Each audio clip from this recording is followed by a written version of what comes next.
Мен бұл салада 2002-ден бастап начальник химлаборатории болдым, начальник вахты болдым. Алтында? Иә, алтында. Қай жерде отырсыз? Қай жердесіз?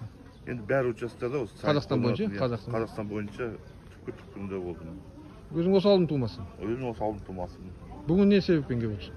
Бүгін келген себебім біздің ауылға тура төбесіне рудник ашқалы жатыр. Күшіне училачениемен дейді. Открытый ма? Открытым способом.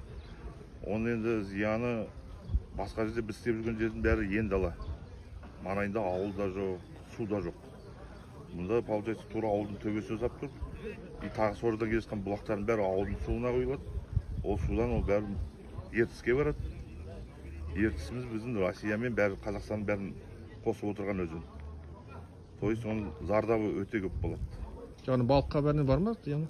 Енді балықтың зияны мен енді өтірік айтпай ақ қояйын, мен оны зерттелген жоқ, былай қарасам. Бірақ зияны бар однозначно, потому что мына цианиттің өзі относится к группе сильно действующих ядовитых веществ. Оның қардан қара болған ондай атақ қойылмайды. Бұрын енді циан дейді, как сильно действующие отравляющие вещества соғыс кезінде де қолданған. Адамдарды нету үшін, уландыру үшін. Химический атак. Енді отравлениеде қандай последствия болады адамға? Енді отравление бұда удушье болады сразу. Адам мысалы үшін енді ПДК дейді, предельно допустим концентрация дейді цианиттің. Егер ол жоғары болса, адам 1 минут ішінде өліп кетеді. Егер соның зонасында болса.